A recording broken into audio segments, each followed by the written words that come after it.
嗨，大家好，我们是3者进入你的世界。我们今天呢又来模型科普。那关于喷漆的颜料方面，喷漆的颜料你可以看我们桌上这边非常的复杂。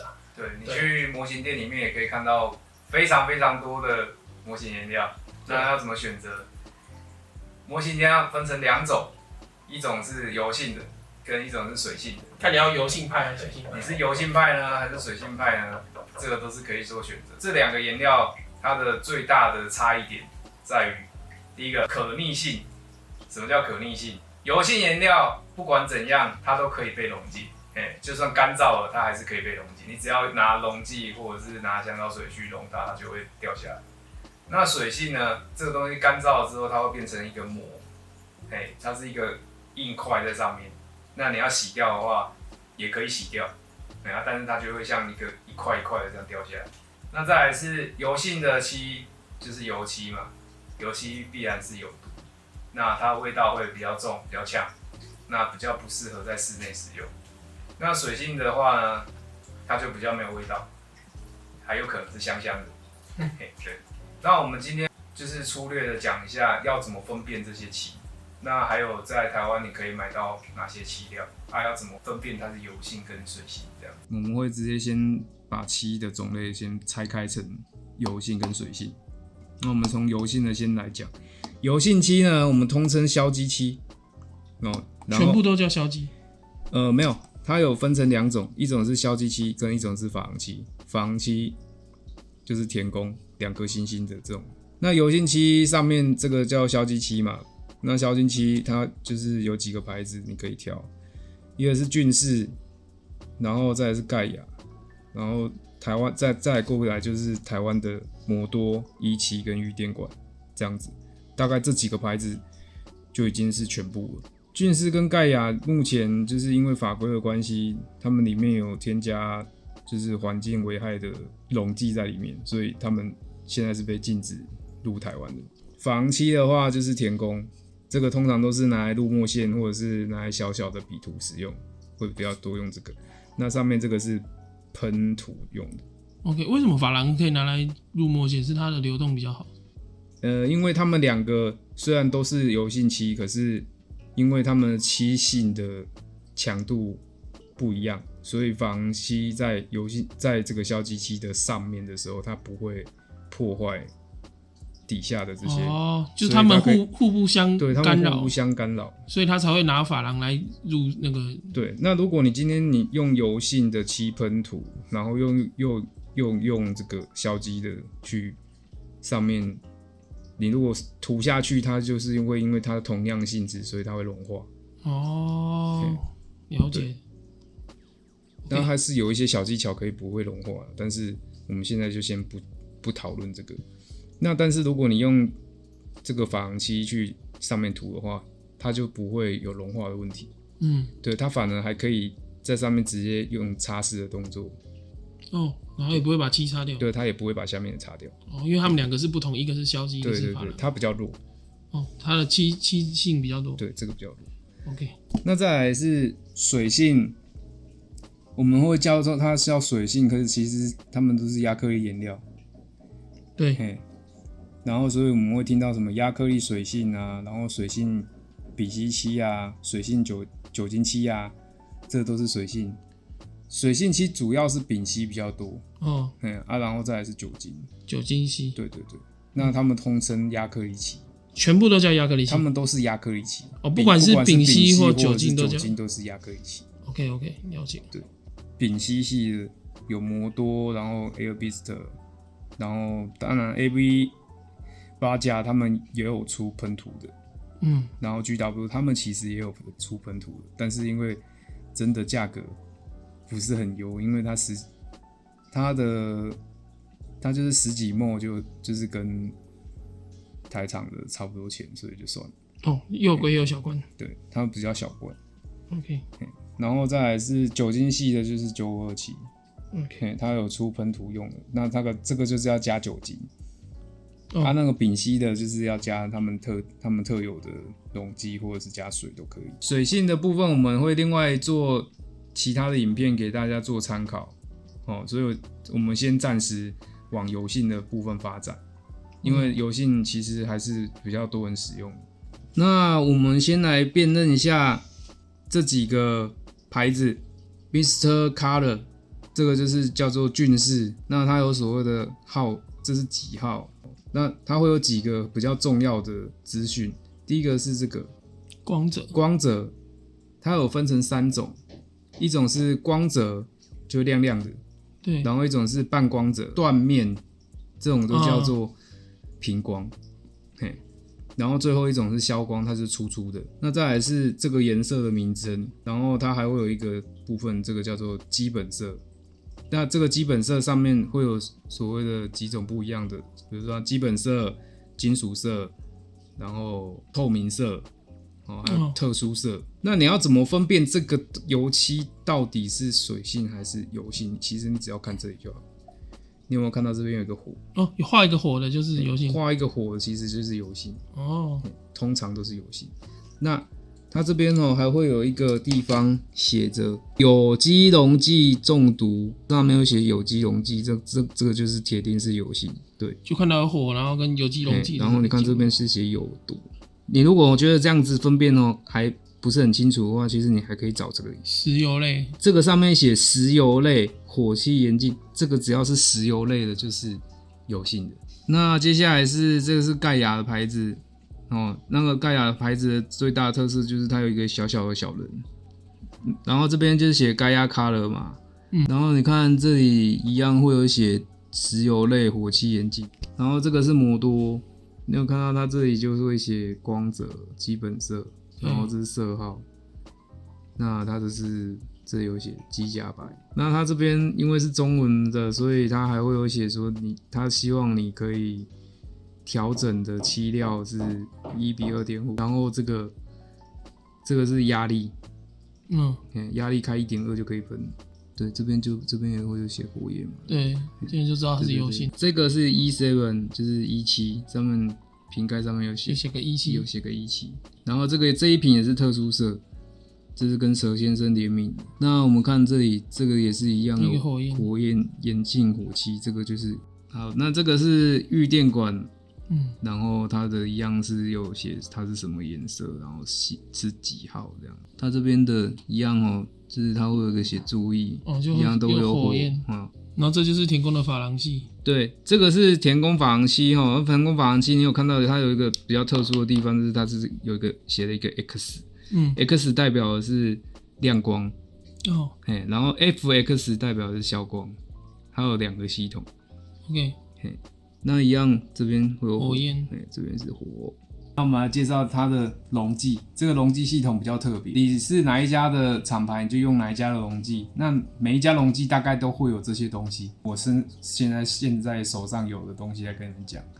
第一个第一罐，你必须买，必买第一罐，就是把你的颜料变稀才可以喷。你的颜料这么浓是不能喷的，所以你一定要加溶剂。这2个，对，至少要稀释就对了。你一定要稀释才能够喷涂，然后稀释剂可以当做洗笔剂在用，可是太伤了，所以我们会另外买清洗剂。对，所以你的另外一罐叫做清洗剂，这样。稀释剂，然后清洗剂。对，你可以买小罐的，也可以买大罐的，大罐比较划算。其实如果你要长久喷的话，你就买大罐就好了。对。我问一下有个问题，如果我今天新手不小心把那个清洗剂当成稀释剂装下去，会发生什么事？会发生什么事情清洗剂会有一点点腐蚀的作用。对，所以你少的喷上去的话是没有关系但是如果喷很多的话，它可能会造成表面会侵蚀。要看每一家的成分可能会有一点点不一样。这个是清洁剂，那它是代替你的溶剂帮你洗箱用的。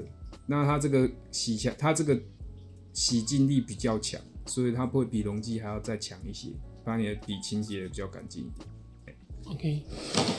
那如果你今天把你的漆喷坏了，就是比如说像是不小心喷完的时候还湿湿的，然后就掉在地上沾满了毛，啊，或者是漆还没干的时候，手指头可以给它上去，我好像干了，我干了没？然后手指头按上去，啊，没干。然后你的模型上面就一个手指印，或者是这个地方喷坏啦，你就用这个退漆液，这个就是把你东西洗掉。这个的使用方法就是，你就找一个容器，然后把这个退漆倒进去，把你的零件丢进去，拿不要的笔去把它刷一刷，然后刷完之后拿起来之后把它晾干。这个你也不要把你的零件就抛在那边2天3天不管。它零件呢会有一些裂缝，可能会就是渗到那个裂缝，就是到那个裂缝里面，然后时间太久了，它就会裂化。今天如果你喷涂的状况、调漆的状况不太好的话，会推荐你买这一罐，这个叫做缓干剂，让它干慢一点，你可能会喷涂的状态会稍微好很多。它有时间会把漆膜拉平，它上面有写说它可以取代大概最多20%的稀释溶剂。全部用这个的话，它不会干。这个是金属漆溶剂，你用这个的话，它的粒子在散布的会比较平整，所以它会比较漂亮。那我也可以用这个，然后再搭配缓干剂，再搭配。不用，这个就是直接就这个就好。好，那我们现在就是来教大家调漆的一个方法。你就打开来之后，然后你就会看到它的颜料跟颜色分离了，然后这样子你就是要搅，搅，然后搅到它整个颜色看起来像均匀的这样子的时候，你就可以调了。接下来你要准备的罐子的部分呢，罐子有分很多种，这个是你在模型店可以买得到的罐子。是这个，然后或者是有尖嘴头的罐子，那这个的话是五金行里面买，就是在五金行买的 DMP， 这个是里面最便宜的东西。那因为它这个有一个刻度，所以我自己的习惯是倒5末或7末因为这个已经用很久了，所以这个倒出来大概也不到5末。你这个时候你需要买这种塑胶滴管。那这个塑胶滴管你可以在化工行买到，这样子是2.5末。你颜料在存放的，可能有的时候放久了，其实它虽然有盖子，它还是会挥发你先不管怎样，你先丢个2倍进去然后你把它搅拌均匀之后，拿去喷漆，然后把它喷上去之后，你去感受一下这个浓度行不行？那这样子就2倍了。好。那然后呢，我会加一点缓干剂。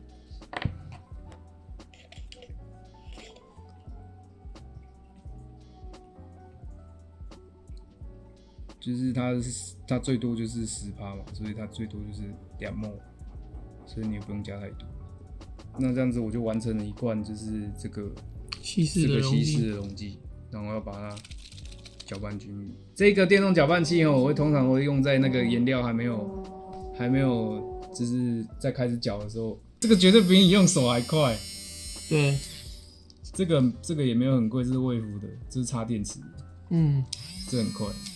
这一台是模型向上委员会他们出的一个电动摇漆器。那我其实买了这一台，在日本买了这一台之后，我很推荐这一台。刚刚我们调的，我们现在这个调好的漆就完成了嘛？那我们就现在我们就先试喷一下，然后试喷一个零件，然后顺便等一下有退漆液的部分，我们都一并做示范。现在去看有没有，它看起来就是一个很平均散布，然后一个很漂亮的颜色，然后很滑顺的状态。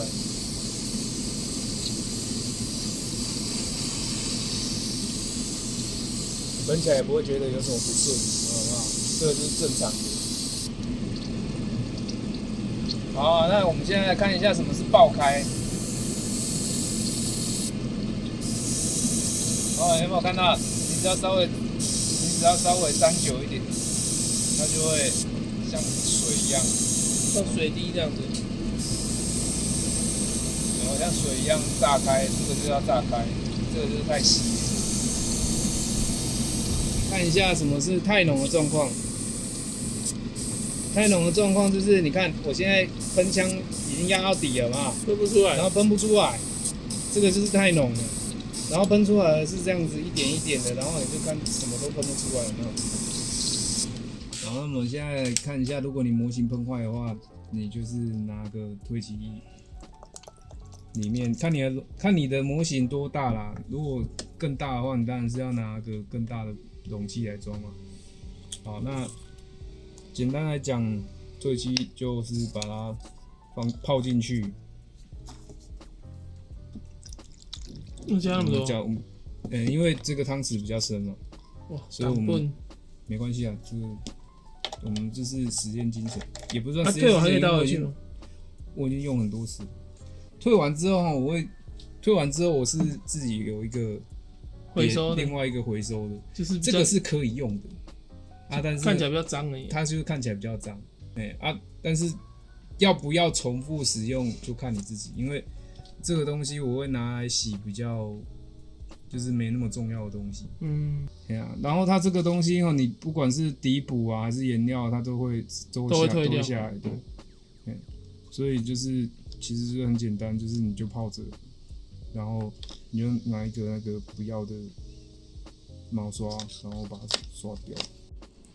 然后我们现在看一下这个模型，它上面现在你可以很明显的看到这个非常的粗糙。如果你觉得这个布好像原本就是这样的话，我跟你讲不是这样。你看这里这个剑的部分，是不是一颗一颗的粒子非常的重？对，为什么会这样？还有这里也是，你看这个更严重，有没有？对，连那个夹子都变成，对，连夹子上面都是一颗一颗的。那你看这边也是，这个后面这个布的里面这里还有这个尾巴，就是整个像是很粗的一块，就是像砂纸一样的东西。对，这个状态是很典型的，就是喷底漆的时候就发生的事情。对，那为什么会发生这种问题？就是你的喷罐离着你的模型太远。喷罐离模型太远。对，你的喷罐正常来讲，我们喷下去应该是湿润的状态。对，那你说要把它喷湿吗？应该是说你喷下去，它是一个微湿的状态。我喷下去是干的。你喷下去是干的，就是不正确的。你如果你的喷罐离的这个模型太远的时候，它会在中间就干燥。对。然后干燥之后打在你的模型上面，你就会形成这个颗粒感。那你这个颗粒感，你等一下再继续喷的时候，你如果还是一样的，就是一样的距离，那继续喷，它是不是还是形成颗粒？对。然后再继续上去，它的粒子会越堆越多，然后就会堆得像粉尘一样。对。你看这个也是啊。这个比较明显。这个你看直接手可以摸出粉，你有看到手上吗？直接手上摸出粉来，这是底漆是不会发生这种问题。这个老鼠嘛，那你这样喷下去，它是不是这边是凹进去的？对。那它的气流在这个里面会一直发生碰撞。那一直碰撞的状态之下，你的漆就在这边一直滚动。那它的颗粒就越堆叠越多。所以我们在喷漆的时候常常会跟大家讲说，就是你要凹的地方要先上色，然后再上整体，就是这个样子。凹的地方先上色。对，凹陷的地方最好先上色，它才不会因为你等一下你要整个喷的时候，它又再继续在里面滚动。机器。我们通常都会开小枪，然后在里面先把这边喷完成之后，再去喷外面。好，那喷罐要用之前，你要先把它摇晃出去。它里面有一个珠子，就是要摇到珠子会有这样啪啦啪啦的声音，这样才算数。因为有的时候沉淀太久，它就会粘在下面，然后摇出的声音。好，那我们现在先讲解一下这种喷罐它的基本的做法，喷出去的量是这样子。对，先习惯一下压下去，会有什么感觉，大概就是这种感觉。那我们在喷的时候会这样子，从左边到右边，这样看一下哦，这样，有没有看到？对。那你的东西，你的零件要放在这个范围的中间。我们就是前段先出去，然后中间有喷到，然后退到后面，这样算一次。好，那我们现在喷给你看啊，就这样，这样。就是你只取中间的漆，尾部跟頭不要，对，头跟尾不要，我们是取中间而已。那为什么要这样做？是因为你有的时候你这样子一下去一下去，有的时候你就对不到。对。那你如果是一个轨迹的话，那它一定都会有。好，那你刚刚看到我们是从这边往这边喷嘛，对不对？对。这样。我们的频率是这样子，然后距离感大概10几公分而已。太近或太远会发生什么事？太近的话会流汤啊，太远的话就会像刚刚那个绒布这样，会有绒布感。你看，你喷下去的时候，你要看它的状态是这样，湿湿的，它就是这种微湿的感觉，而不是全湿的感觉。我们现在还是推荐大家使用漆的时候是。每一家厂牌的漆就是用它专门的溶剂来做使用，那尽量不要混合啦，因为我们也不知道混合的时候会发生什么事情。对，要混了才知道。如果你想实验，你混下去，然后坏掉了，然后再放到网络上面讲的话，其实我们都觉得这件事情就是还是有待商榷。OK， 那今天的这个影片呢，就跟你们介绍了油性的漆怎么分辨，然后它油性漆里面有各种不同的溶剂嘛，这种不同溶剂呢会用在什么样的地方？那我们在喷漆的时候呢，什么样的漆喷下去太稀或者太浓，要怎么分辨？那喷坏了之后，我们要用什么样的溶剂来处理？那处理的样子是什么样子？那针对我们今天讲的水性的漆的部分呢，我们将会分成3集来做介绍。那针对不同的品牌单独做1集。然后油性漆的这个田宫的那个珐琅漆的部分呢，因为它比较特别，它跟硝基系是不一样的，所以我们会把它放在旧化的这个部分来呈现。就是旧化跟就是上墨线的部分来处理珐琅漆的部分，所以我们今天就是介绍比较完整的硝基漆的部分，这样子。对，那这就是我们今天的影片。那如果喜欢我们的影片呢，请帮我们按赞、订阅还有分享。那别忘记打开小铃铛。我们是探路者，进入你的世界，拜拜，拜拜。